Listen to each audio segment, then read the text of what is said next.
आप देख रहे हैं भायंदर संवाद।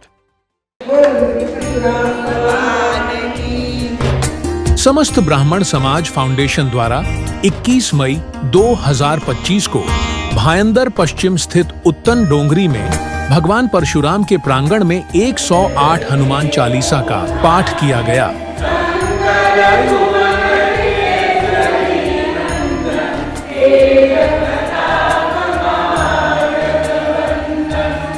तथा संस्था से जुड़े सदस्यों को नियुक्ति पत्र प्रदान किया गया। इस पूरे कार्यक्रम में मुख्य अतिथि के रूप में अखिल भारतीय ब्राह्मण एकता परिषद के संस्थापक जुगल किशोर तिवारी IPS एवं senior advocate supreme court Rajendra Pandey तथा प्रोफेसर डॉक्टर वीरेंद्र मिश्रा के अलावा कई विशिष्ट ब्राह्मण गणमान्य उपस्थित रहे। आपको बता दें कि भगवान परशुराम जी के जन्मोत्सव के पावन अवसर पर उनके मूर्ति स्थापना के बाद श्रद्धालुओं का निरंतर आगमन दर्शन हेतु बना रहता है। आइए देखते हैं इस पूरे कार्यक्रम की एक झलक।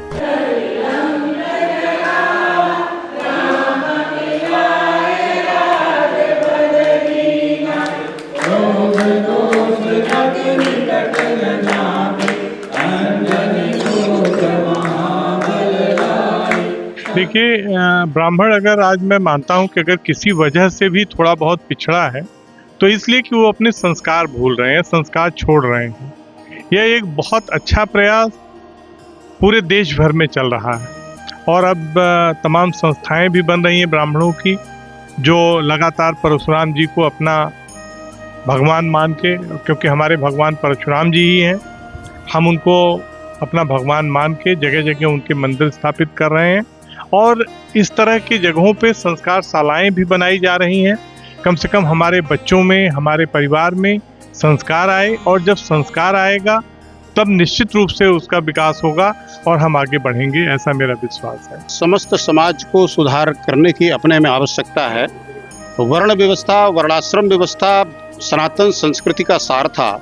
और अभी यहाँ वक्ताओं ने भी कहा कि मैकाले ने जब ये सोचा कि इस देश को गुलाम कैसे बनाया जाए, मानसिक गुलाम कैसे बनाया जाए, कि अगर ये वैसी आज़ादी पा भी जाए प्रतीकात्मक, तो मानसिक रूप से गुलाम बन करके रहें, तो उसने यहाँ की गुरुकुल व्यवस्था को समाप्त करने की बात कही।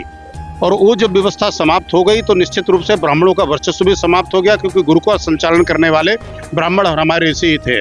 और हम आप सब जानते हैं कि उनके आश्रम में किसी प्रकार का कोई भेदभाव नहीं था। अगर नंद के वंश के भगवान श्री कृष्ण भी वहाँ पढ़ते थे तो सुदामा भी पढ़ता था, और दोनों को बराबर वहाँ पर अधिकार था। अगर विद्यालय के कार्य से जाना है तो दोनों को कार्य करने होते थे। उस व्यवस्था के समाप्त होने के बाद दुर्भाग्य यह है कि हमारी आज़ादी के करीब 75-76 वर्ष होते चले आ रहे हैं, और ये जानते हुए कि हमारी गुलामी का कारण क्या था, या आज भी हम क्यों नहीं उस गौरव को जो विश्व गुरु का पद था हम प्राप्त कर पा रहे हैं। हमारी शासन व्यवस्था ऐसी है कि उस दिशा में ध्यान नहीं दे रही है। हमारे संस्कृत विद्यालयों की स्थिति खराब है। जो कुछ संस्थाएं हैं व्यक्तिगत तौर पर, आश्रम आदि हैं, वो गुरुकुल के चला रहे हैं, लेकिन चूंकि हमारी उस व्यवस्था का सम्मान ना होने के कारण, ब्राह्मण का सम्मान ना होने के कारण, उस पूजा पद्धति और संस्कार का सम्मान ना करने के कारण वहाँ पर योग्य पुरुषों का आना कम हो गया है। अब वहाँ गरीब परिवारों के बच्चे आते हैं जो भोजन और वस्त्र के लिए आते हैं, और आप जानते हैं कि जिस सेवा का ज़्यादा महत्व होगा वहाँ पर योग्य लोग आएंगे। जैसे हमारे यहाँ सिविल सर्विसेज का बड़ा महत्व हो गया, तो IIT करके लड़का भी IPS और IAS बनना चाहता है, जबकि उसने इतने उच्च श्रेणी की तकनीकी शिक्षा प्राप्त की है।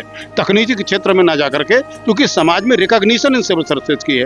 तो जब से समाज में रिकॉग्निशन खत्म हो गई संस्कार की, संस्कारों का महत्व समाज से धीरे धीरे खत्म हो गया। और यदि संस्कार नहीं है किसी मनुष्य में, तो संस्कार बिना पशु भी समाना, वो पशु की तरह है। मानव का जन्म जो है वास्तव में अन्य किसी कार्य के लिए नहीं हुआ है, उसका कार्य मुक्ति के लिए हुआ है। स्वयं मुक्ति प्राप्त करे, अन्यों को भी मुक्ति दिलाए, और ये मुक्ति संभव है सिर्फ संस्कार होने से। एक प्रसिद्ध श्लोक है कि जन्मना जायते शूद्रा संस्कार दुजुचते विप्र वेद पाठी भयद विप्रा ब्रह्म जानुति यासा ब्राह्मणा। यानी जन्म से तो सभी शूद्र का यहाँ तात्पर्य है कि संस्कारहीन व्यक्ति पैदा होता है। जैसे छोटा बच्चा होता है, जब तक उसका संस्कार नहीं होता कहीं भी लेटन कर देगा, कुछ भी अपने मुंह में डालेगा, शुद्ध कुछ भी खा लेगा, कहीं भी पेशाब कर लेगा, कैसे भी निर्वस्त्र घूमता रहेगा।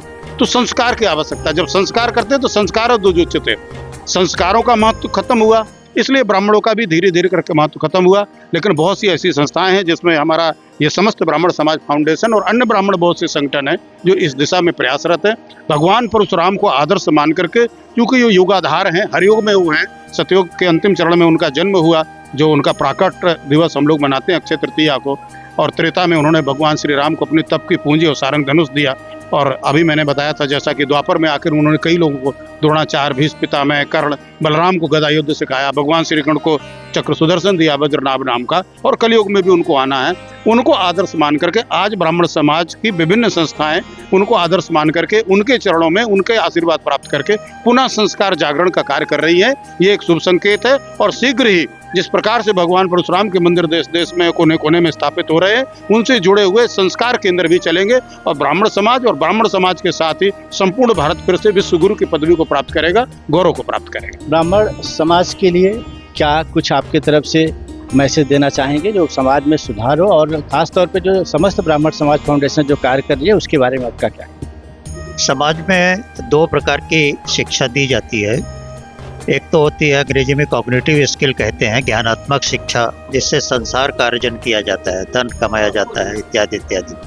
और दूसरी होती है सॉफ्ट स्किल। सॉफ्ट स्किल में चरित्र निर्माण आता है, भाई अपने दया भाव है, नैतिकता है, इत्यादि इत्यादि है।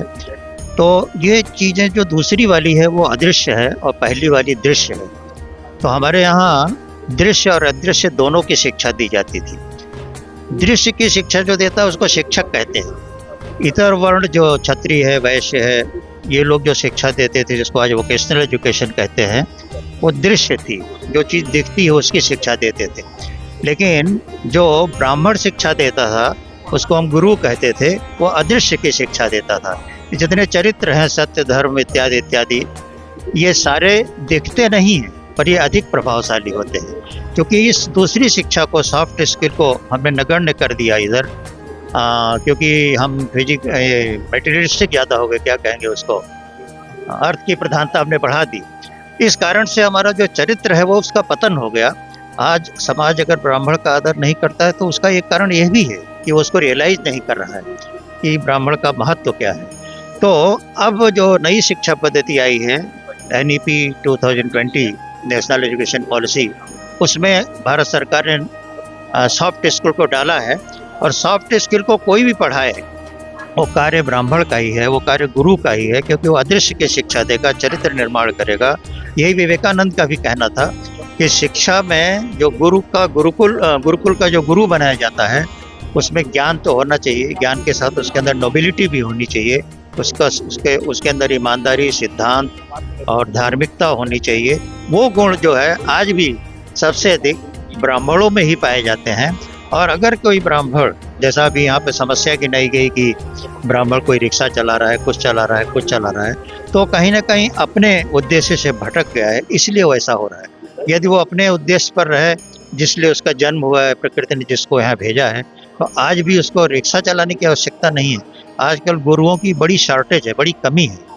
तो यदि उस महत्व को समझा गया, निकट भविष्य में शायद ऐसा आने वाला भी है, तो ब्राह्मणों को एकता करने की आवश्यकता ही नहीं पड़ेगी। ब्राह्मण अकेले में, परशुराम जी ने कभी एकता नहीं की ब्राह्मण की, वो अकेले में इतने सक्षम थे कि पूरे संसार को हिला डाला उन्होंने। तो हमको उस चीज़ को ध्यान देना है कि गुरु क्या होता है, ब्राह्मण क्या होता है और सॉफ्ट स्किल क्या होती है। आज का कार्यक्रम हमारे उत्तर प्रदेश से जुगल किशोर तिवारी जी, जो अखिल भारतीय ब्राह्मण समाज के अध्यक्ष हैं, वहाँ पे बड़ा भगवान परशुराम का मंदिर और बड़ी भवन और धर्मशाला बनाई हुई है, वहाँ से यहाँ पर पधारे हैं। पांडे जी हमारे प्रवक्ता सुप्रीम कोर्ट के यहाँ पे पधारे हैं और हमने उनका तहे दिल से, हमारे समस्त ब्राह्मण समाज ने उनका सम्मान किया है और अपने को भाग्यशाली समझते हुए हम इनको बहुत बहुत आभार मानते हैं कि इनके चरण हमारे इस स्थान पर पड़े। धन्यवाद। मेरा नाम भारती पांडे है और मैं इलाहाबाद हाई कोर्ट की अधिवक्ता हूँ। और पहले मैं पढ़ाती थी लॉ कॉलेज में, उसके बाद मैंने प्रैक्टिस शुरू कर दी। 4 सब्जेक्ट से मैं पीजी हूँ, हिस्ट्री से, संस्कृत से और म्यूज़िक से। और LLD किया है मैंने, बनारस यूनिवर्सिटी से LLD किया है। और मैं आपके ये ब्राह्मण समाज की जो है उत्तर प्रदेश की आपके अध्यक्ष हूँ।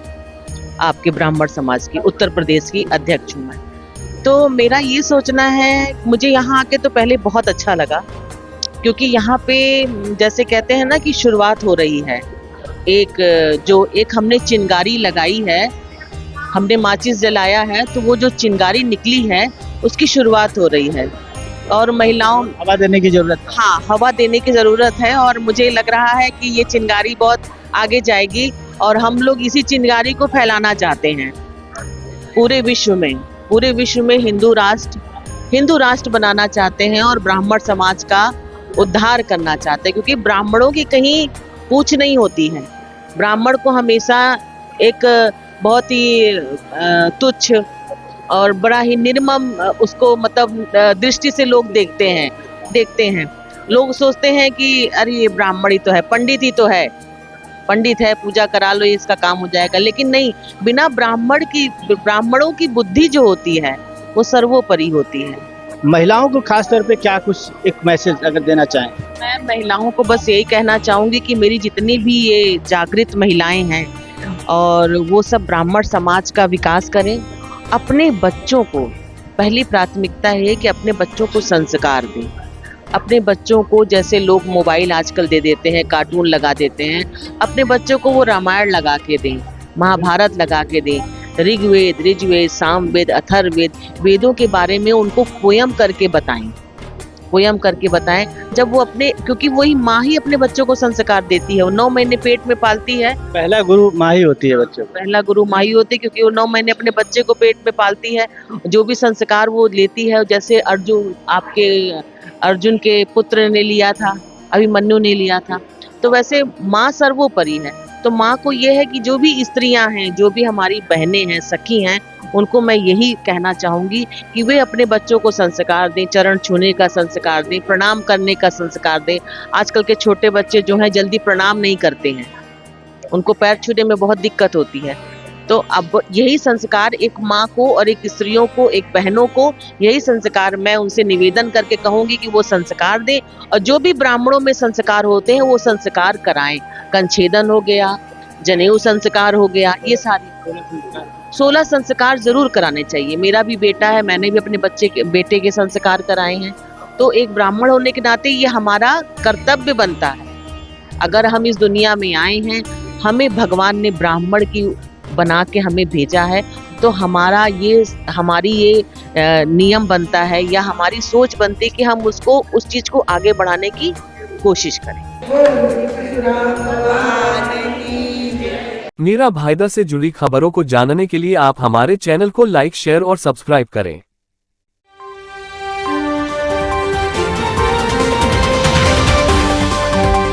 आप देख रहे हैं भायंदर संवाद।